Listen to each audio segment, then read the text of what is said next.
Hi friends, അപ്പോൾ ഇന്ന് നമുക്ക് കൽപ്പേനിയിലെ വടക്കേ തലയൊന്ന് കണ്ടാലോ. എല്ലാ ദ്വീപിലും ഉണ്ടാവും കേട്ടോ വടക്കേ തലയും തെക്കേ തലയും. അപ്പം നമ്മൾ ആദ്യം പോയത് വടക്കേ തലയേക്കാണ് കേട്ടോ. വടക്കേ തലേൻ്റെ പ്രത്യേകത എന്താണെന്ന് വെച്ചാൽ ആ ഭാഗത്ത് ആൾതാമസമില്ല. വൈകുന്നേരങ്ങളിലൊക്കെ കാറ്റും കൊണ്ടിരിക്കാൻ പറ്റിയ ഒരു അടിപൊളി കൽപ്പേനിയിലെ സ്പോട്ടാട്ടോ ഈ വടക്കേ തല. പക്ഷെ ഒരു കാര്യം നമ്മൾ ശ്രദ്ധിക്കണം, ഏകദേശം ഇരുട്ടായി തുടങ്ങിയാൽ പിന്നെ ആരും ഉണ്ടാവില്ല അവിടെ. എല്ലാവരും ആ കാറ്റും കാര്യങ്ങളൊക്കെ ഒന്ന് കഴിഞ്ഞു കഴിഞ്ഞാൽ പിന്നെ എല്ലാവരും തിരിച്ചു പോകും. സാധാരണ നമ്മൾ ബീച്ചിലൊക്കെ പോയാൽ കുറേ വൈകിട്ടല്ലേ പോരുക. പക്ഷെ ഈ ഭാഗത്തേക്ക് അധികം ആൾക്കാരൊന്നും ഇല്ലാത്തതുകൊണ്ട് എല്ലാവരും ഇരുട്ടാകുന്നതിന് മുന്നേ തന്നെ തിരിച്ച് വീട്ടിലേക്ക് പോകും.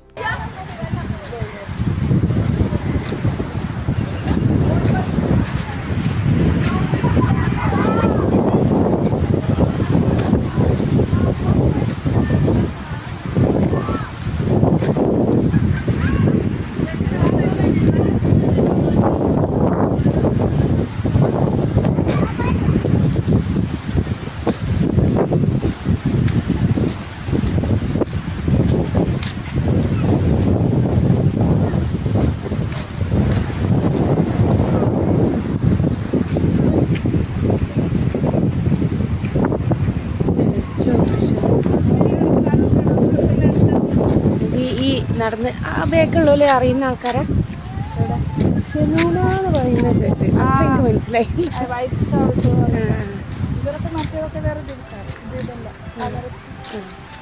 അങ്ങനെ പറഞ്ഞ മനസ്സിലായി. ഷെമീനാന്ന് മാത്രം എനിക്ക് മനസ്സിലായി.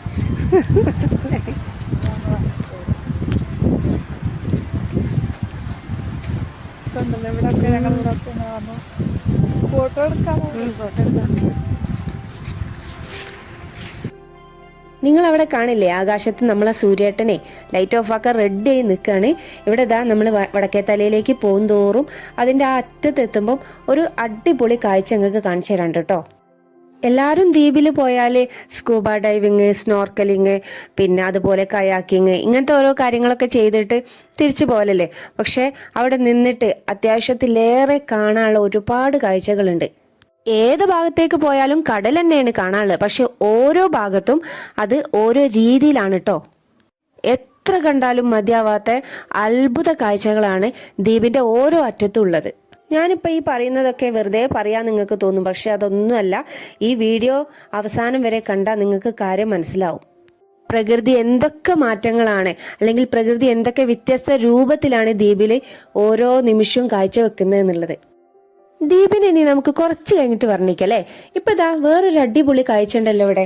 പെട്ടെന്ന് ആടെ കിടക്കുന്ന ആളെ കണ്ടാൽ തോന്നും മത്സ്യകന്യകനാണെന്ന്. പക്ഷെ മത്സ്യകന്യകനല്ല കേട്ടോ, ഞങ്ങളെ കൂടെ വന്ന് ഞങ്ങളെ ഉപ്പച്ചിയാണേ. ഉപ്പച്ചി ഇതാ മണലിൽ നല്ല സൂപ്പറായിട്ട് കടന്ന് വിദൂരതയിലേക്ക് കണ്ണു നട്ട് നിൽക്കുന്നുണ്ട്. എന്താണാവോ ആലോചിക്കുന്നത്. ഇനി ഇവിടെ ഒരു 10 സെന്റ് വാങ്ങിയിട്ട് വീടെങ്ങാനും വെക്കാനുള്ള പ്ലാൻ എങ്ങാനും ഉണ്ടോ? അതെന്തായാലും അവിടെ കിടന്ന് ആലോചിച്ചോട്ടെ. ഏതായാലും ഇത് അവിടെ യാസിയൊക്കെ വെള്ളത്തിലേക്ക് ഇറങ്ങിയിട്ടോ.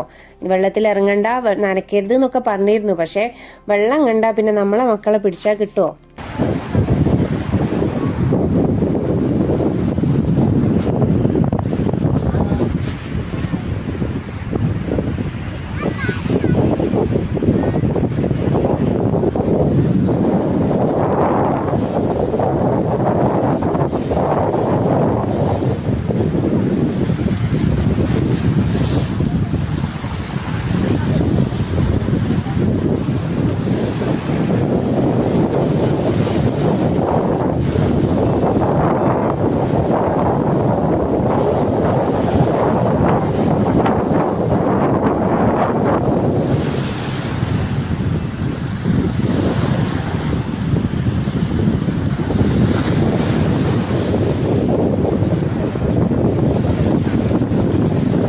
നിങ്ങൾ അങ്ങോട്ടൊന്ന് നോക്കി.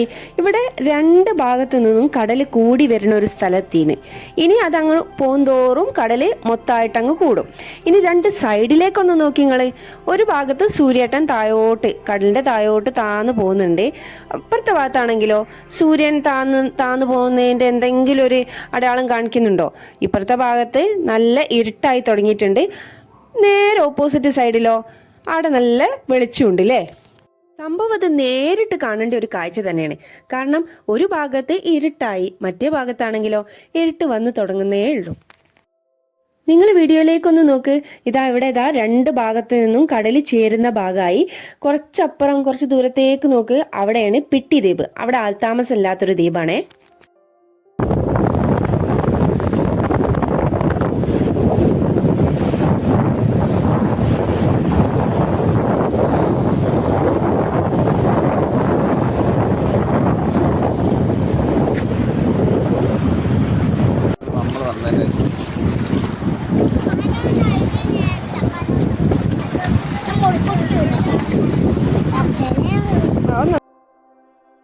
ഞങ്ങൾ എവിടെ ട്രിപ്പ് പോയാലും ഇനി അതല്ല ഇനി എന്ത് പരിപാടിയാണെങ്കിലും ഞങ്ങൾ 5 ആളും കൂടിയിട്ടുള്ളൊരു ഫോട്ടോ, അത് നല്ലൊരു ഫോട്ടോ ഞങ്ങൾക്ക് കിട്ടാറില്ല. അതിന് മെയിൻ കാരണം ഒരാളെ വിളിക്കുമ്പോൾ മറ്റേ ആൾ ഓടും. ഇനി മറ്റേ ആൾ തിരിച്ചു വന്നാലോ, അപ്പൊ ആദ്യത്തെ ആൾ ഓടും.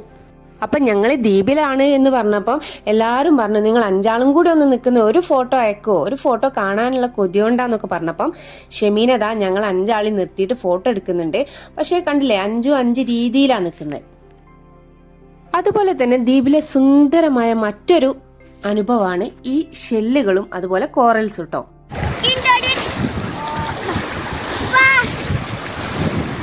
വേണ്ട ഓളെ കൂട്ടുണ്ടോ, ഓള് തലയിലാവും.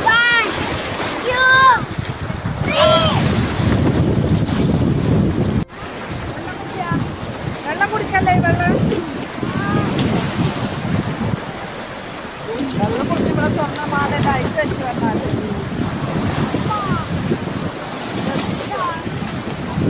വെള്ളം കൊണ്ടുവന്നില്ലല്ലോ.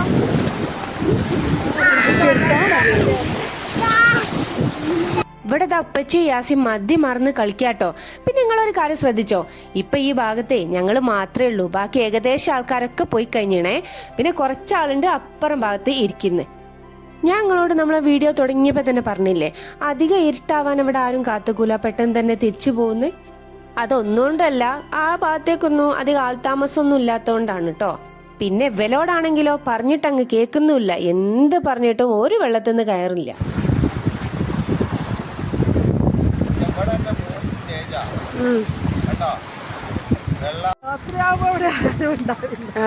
ആ ബീച്ചിലൊക്കെ നമ്മളെ ബീച്ച് സൈഡല്ലേ, രാത്രിയായാലും ആളുണ്ടാവും. അതാണ് അവിടെ പ്രശ്നം.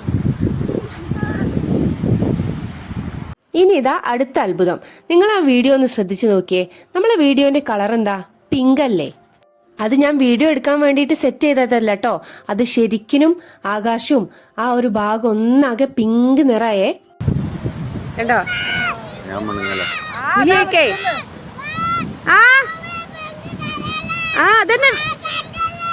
അതന്നെ വീഡിയോ എടുക്കണേ. ആകാശം പിങ്ക് കളറായി.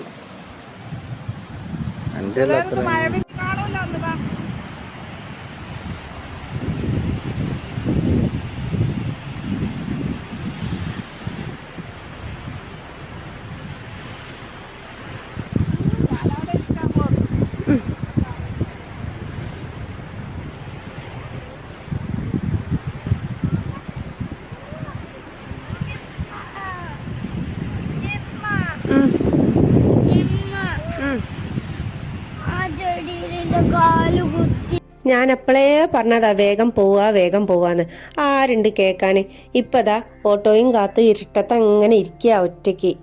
എന്തോ ഭാഗ്യത്തിന് ബേപ്പൂർ ഫെസ്റ്റിന് പോയപ്പം വാങ്ങിയ ആ ഒരു ഹെയർ ബാൻഡ് കയ്യിലെടുത്തീനി, അതുകൊണ്ട് വെളിച്ചം കിട്ടി.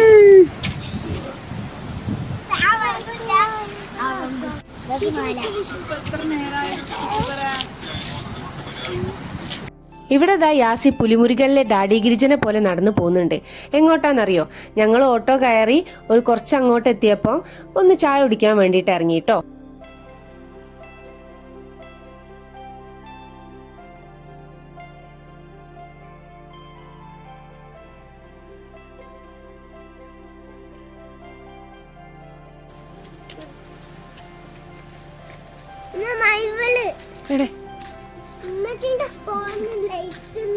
ഞാൻ വീഡിയോ എടുക്കട്ടെ, നോക്കട്ടോ. വേഗം നമ്മളെ ഓല എടുത്ത് എത്തണം, എന്നാലേ നമുക്ക് മഴവില്ല് കിട്ടുള്ളൂ. ആ ഓല വെളിച്ചുണ്ടായിട്ടാ മഴവില്ല്. അതിലത്തൂടെ അയക്കല്ലേ മുണ്ട്.